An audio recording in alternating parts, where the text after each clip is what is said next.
A man named Gi-hun once unknowingly entered a deadly game offering a massive cash prize. Divorced and struggling to provide for his 10-year-old daughter, he was drowning in debt to both a bank and a betting agency. The game had 6 rounds, and while the winners walked away with a fortune, the losers paid the ultimate price, losing their lives. Gi-hun, known as Player 456, managed to survive and claim the prize, outlasting all other participants. However, the masterminds behind the game later contacted him, ordering him to board a plane as part of their plans. Refusing to be controlled any longer, Gi-hun defied their orders. In this game, Jun-ho, a police officer, infiltrated the competition to search for his missing brother. As he was about to escape, the Squid Game staff caught him, and Jun-ho fired at the black-masked man. However, to his shock, he discovered that his brother, In-hoo, was one of the masterminds behind the deadly game. He was wearing the black mask and was the head staff member of the Squid Game. When Jun-ho tried to escape with the truth,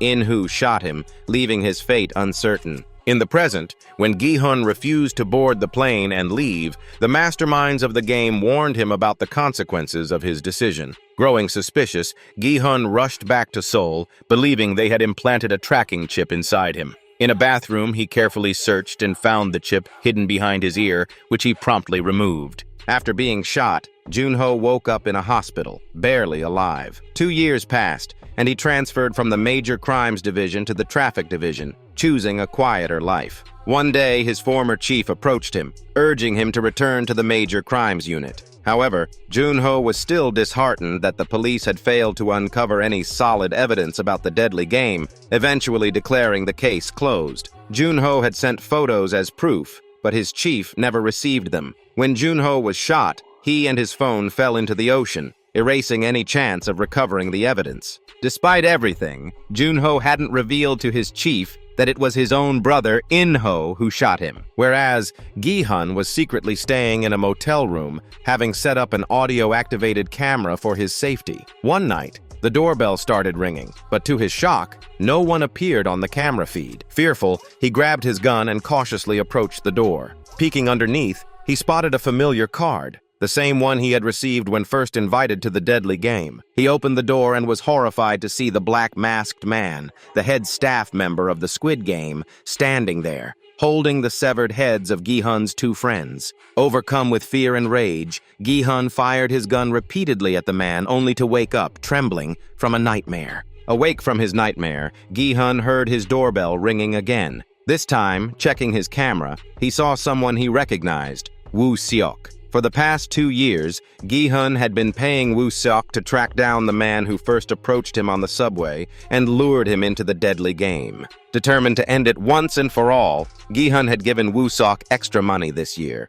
instructing him to gather as much manpower as possible to monitor every subway line. After receiving the payment, Woo-seok relayed the plan to his team. Though most of them were skeptical about Gi-hun's story, the promise of a huge cash reward for catching the elusive recruiter was enough to convince them to continue the operation. For the past 2 years, Jun-ho had been tirelessly searching the ocean, hoping to find the island where he had fallen. Meanwhile, Woo-seok gathered his team and briefed them on their mission to find the mysterious recruiter. To motivate them, Woo-seok offered a staggering prize of 500 million won to whoever found the man. Excited by the reward, the team spread out across subway stations, combing every corner in search of their target. Despite their best efforts, days turned into weeks without any leads. One day, while at a station with one of his men, Woo-seok finally spotted the man they were searching for. He immediately called Gi-hun to report the sighting. Gi-hun ordered them to tail the man and rushed out in his car to join them. However,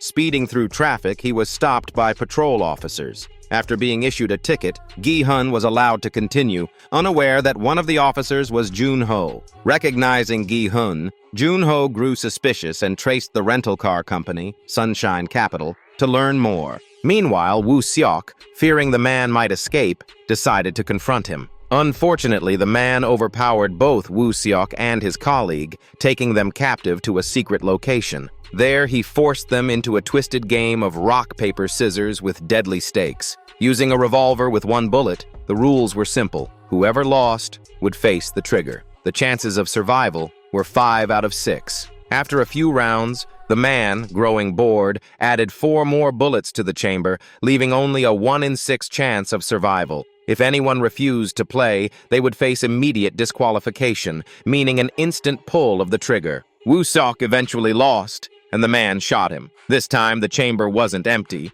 and Woo-sok was killed. Back on the trail, Gi-hun traced the rental company to Sunshine Capital, which was linked to Woo-sok. Determined to find answers, he infiltrated the company by scaling a pole and sneaking into their office. There, he discovered that Woo-sok and his team were hunting a mysterious man. Using the information, Gi-hun pinpointed Gi-hun's motel as his likely hideout. Meanwhile, when Gi-hun returned to his motel, he was horrified to find the mysterious man standing there, waiting for him. Tortured information extracted from Woo-sok's surviving colleague had led the man straight to Gi-hun. The man shared a chilling story with Gi-hun about how he once chased down a man who lost the game, intending to kill him. To his horror, he discovered the man was his own father, begging for his life. Without hesitation, he shot his father in the forehead, sealing his loyalty to the masterminds. Gi-hun, disgusted, lashed out at him, saying he was nothing more than an obedient lapdog torturing and murdering innocent people at his master's command. Gi-hun demanded to meet the masterminds behind the game, but the man proposed a deadly game instead. Just as they prepared, Gi-hun's car pulled up outside the motel. The man explained the rules of the game, Russian roulette with a sinister twist. After each trigger, they wouldn't spin the revolver's cylinder, ensuring that by the 6th trigger, the bullet would inevitably fire. Gi-hun agreed, and the game began. Gi-hun went first. He fired and survived. Then it was the man's turn, and he also survived. After 4 tense rounds, it was Gi-hun's turn again. This time, he hesitated. The man offered him a deal. He could shoot the man, take the key from his pocket, and gain access to the masterminds. But if he chose this path, he would have to admit he was just like everyone else. Trash, worthless, and lucky to survive. Gi-hun, refusing to give in, placed the gun to his own head and pulled the trigger. Miraculously, the bullet didn't fire, leaving the next trigger certain to discharge it. The man, visibly unsettled,